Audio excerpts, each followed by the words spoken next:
CM Siddaramaiah ವಿರುದ್ಧವಾಗಿ FIR ದಾಖಲು ವಿಚಾರ ತನಿಖೆಗೆ ಲೋಕಾಯುಕ್ತದಿಂದ ಈಗ 4 ತಂಡಗಳ ರಚನೆಯನ್ನ ಮಾಡಲಾಗಿದೆ. ಲೋಕಾಯುಕ್ತ ಎಸ್ಪಿ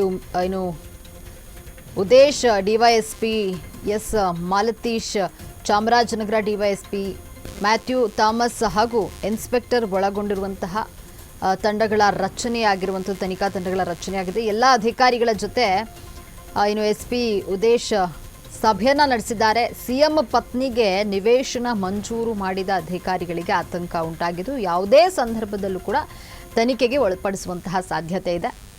ಇನ್ನು ಅಂದಿನ ಆಯುಕ್ತ ನಟೇಶ್ ಸೇರಿ ಇತರೆ ಅಧಿಕಾರಿಗಳಿಗೆ ತನಿಖೆ ನಡೆಯಲಿದ್ದು ಕೋರ್ಟ್ ನೀಡಿರುವ ದಾಖಲೆಗಳನ್ನು ಪರಿಶೀಲಿಸಲಿರುವಂತಹ ತನಿಖಾ ತಂಡ ಇನ್ನು ಒಂದೆರಡು ದಿನ ದಾಖಲೆಗಳ ಪರಿಶೀಲನೆಯನ್ನ ನಡೆಸಲಿದ್ದು ಕೆಲಸವನ್ನ ವಿಂಗಡಣೆ ಮಾಡಿಕೊಂಡು ಅಧಿಕಾರಿಗಳ ತಂಡ ಕೆಲಸ ಮಾಡಲಿರುವಂಥದ್ದು. ಸಿಎಂ ಸಿದ್ದರಾಮಯ್ಯ ವಿರುದ್ಧವಾಗಿ ಎಫ್ಐಆರ್ ದಾಖಲು ವಿಚಾರ ತನಿಖೆಗಾಗಿ ಈಗ ಲೋಕಾಯುಕ್ತದಿಂದ 4 ತಂಡಗಳನ್ನು ರಚನೆ ಮಾಡಲಾಗಿದೆ. ಲೋಕಾಯುಕ್ತ ಎಸ್ಪಿ ಉದೇಶ್, ಡಿವೈಎಸ್ಪಿ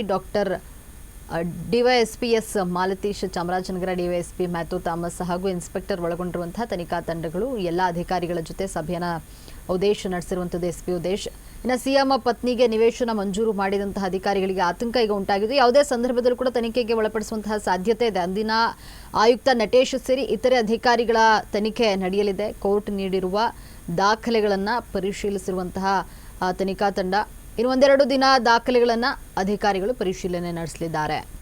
ನಿಮಗೆ ಹೆಚ್ಚಿನ ಮಾಹಿತಿಯನ್ನು ನೀಡಲು ನಮ್ಮ ಪ್ರತಿನಿಧಿ ಯಶಸ್ ಮಾಥೂರ್ ಡೆಸ್ಕ್ನ ನೇರ ಸಂಪರ್ಕದಲ್ಲಿದ್ದಾರೆ. ಯಶಸ್, ಏನು ಸಿಎಂ ಸಿದ್ದರಾಮಯ್ಯನವರ ವಿರುದ್ಧವಾಗಿ ಎಫ್ಐಆರ್ ದಾಖಲಾಗಿರುವಂತಹ ವಿಚಾರ ತನಿಖೆಗಾಗಿ ಲೋಕಾಯುಕ್ತದಿಂದ ಈಗ 4 ತಂಡಗಳನ್ನು ರಚನೆ ಮಾಡಲಾಗಿದೆ. ಬಗ್ಗೆ ಹೆಚ್ಚಿನ ಮಾಹಿತಿ ಏನಿದೆ?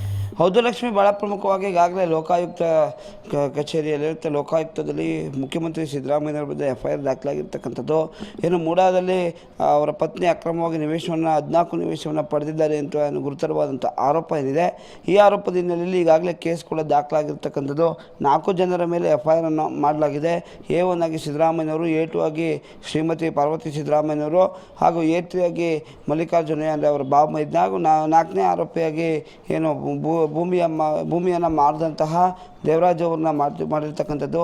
ಹೀಗಾಗಿ ಈ ನಿಟ್ಟಿನಲ್ಲಿ ಈಗಾಗಲೇ ಒಂದು ಕ್ಷಿಪ್ರವಾದಂತಹ ತನಿಖೆ ಶುರು ಆಗಿರ್ತಕ್ಕಂಥದ್ದು. ಮೈಸೂರಿನ SP ಆಗಿರುವಂತಹ ಅಂದರೆ ಲೋಕಾಯುಕ್ತ ವರಿಷ್ಠಾಧಿಕಾರಿ ಆಗಿರುವಂತಹ ಉದೇಶ್ ಅವರ ನೇತೃತ್ವದಲ್ಲಿ ಈಗಾಗಲೇ ಏನು ಒಂದು ರೀತಿಯಾದಂಥ ತಂಡವನ್ನು ರಚನೆ ಮಾಡಲಾಗಿದೆ. ಹಾಗೂ DYSP ಮ್ಯಾಥ್ಯೂಸ್ ಹಾಗೂ ಇತರ ಇನ್ಸ್ಪೆಕ್ಟರ್ಗಳನ್ನ ಸೇರಿದಂತೆ 4 ತಂಡಗಳನ್ನ ರಚನೆ ಮಾಡಿರ್ತಕ್ಕಂಥದ್ದು.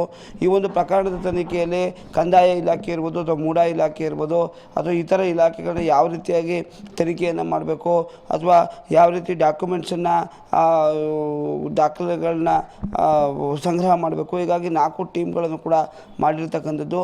ಆದರೆ ಭಾಳ ಪ್ರಮುಖವಾಗಿ ಈ ಒಂದು ಪ್ರಕರಣದಲ್ಲಿ ಸಿದ್ದರಾಮಯ್ಯನವರ ಹೆಸರು ಮುನ್ನೆಲೆಗೆ ಬಂದರೂ ಕೂಡ ಏನು ಈ ಒಂದು ಸೈಟುಗಳನ್ನು ಅಂದರೆ 14 ಸೈಟುಗಳನ್ನು ಮಂಜೂರು ಮಾಡಿರ್ತಕ್ಕಂಥದ್ದು ನಟೇಶ್, ಇಂದಿನ ಮೂಡಾ ಆಯುಕ್ತ ಆಗಿರುವಂತಹ ನಟೇಶ್ ಅವರು. ಹೀಗಾಗಿ ಈ ವಿಚಾರದಲ್ಲಿ ಅವ್ರಿಗೂ ಕೂಡ ಒಂದು ರೀತಿಯಾದಂತಹ ತನಿಖೆ ಅಥವಾ ಏನೋ ಅವ್ರನ್ನ ವಶಪಡಿಸ್ಕೊಂಡು ತನಿಖೆಗೆ ಸಹಕಾರ ಮಾಡುವಂತೆ ಅಥವಾ ತನಿಖೆಗೆ ಒಳಪಡಿಸುವಂತಹ ಸಾಧ್ಯತೆಗಳಿದೆ. ನಟೇಶ್ ಸೇರಿದಂತೆ ಹಲವಾರು ಮೂಡಾ ಅಧಿಕಾರಿಗಳು ಈ ಒಂದು ಪ್ರಕರಣದಲ್ಲಿ ಅಂದರೆ ಆ ಸಂದರ್ಭದಲ್ಲಿ ಏನು ಸೈನಿಂಗ್ ಅಥಾರಿಟಿ ಇರುವಂತಹ ಅಥವಾ 14 ಸೈಟುಗಳನ್ನ ನೀಡಬೇಕಾದ್ರೆ ಯಾವ ಮಾನದಂಡದ ಮೇಲೆ ನೀಡಿದ್ದಾರೆ ಅನ್ನೋ ವಿಚಾರವೂ ಕೂಡ ಸುದೀರ್ಘವಾದಂತಹ ಚರ್ಚೆ ಆಗ್ತದೆ. ಹಾಗೂ ಭಾಳ ಪ್ರಮುಖವಾಗಿ ಸಾಕಷ್ಟು ಜನ ಆರೋಪ ಮಾಡ್ತಾ ಇರ್ತಕ್ಕಂಥದ್ದು ಏನು ಸಭೆಯಲ್ಲಿ ನಿರ್ಣಯ ಆಗದೆ, ಮಂಡನೆ ಆಗದೆ, ರೆಸಲ್ಯೂಷನು ಆಗದೆ ಇರುವಂತಹ ಒಂದು ಕಾನೂನನ್ನು ತೆಗೆದುಕೊಂಡು ಈ ರೀತಿಯಾದಂಥ ಅಕ್ರಮವಾಗಿ ಮುಖ್ಯಮಂತ್ರಿಗಳಿಗೆ ಸೈಟ್ನ ನೀಡಿದ್ದಾರೆ. ಹಾಗೂ ಇದೇ ರೀತಿ ಸಾಕಷ್ಟು ಸಾವಿರಾರು ಸೈಟ್ಗಳು ಅಥವಾ ಏನು ನಟೇಶ್ ಅವಧಿ ಇರ್ಬೋದು ಅಥವಾ ದಿನೇಶ್ ಕುಮಾರ್ ಅವಧಿ ಇರ್ಬೋದು, ಇವೆಲ್ಲರ ಅವಧಿಯಲ್ಲಿ ಸಾವಿರಾರು ಕೋಟಿ ಮೂಡಾಗಿ ನಷ್ಟ ಆಗಿದೆ. ಸೂರಿಲ್ಲದವರಿಗೆ ಸೂರನ್ನು ಕೊಡಬೇಕು, ನಿವೇಶನ ಕೊಡಬೇಕು ಎನ್ನುವಂತಹ ಮಹತ್ವದ ಧ್ಯೇಯ ವಾಕ್ಯ ಆಗಿದ್ದಂತಹ ಮೂಡಾದ ಒಂದು ವಾಕ್ಯ ಏನಿತ್ತು ಅದರ ತದ್ವಿರುದ್ಧವಾಗಿ ಭೂಮಾಫಿಯಾ ಹಾಗೂ ಹಣವುಳ್ಳವರ ನಿವೇಶನಗಳು ಪಾಲಾಗಿದೆ ಎನ್ನುವಂಥದ್ದು ಕೂಡ ಗಂಭೀರವಾದಂತಹ ಚರ್ಚೆ ಆಗಿದೆ.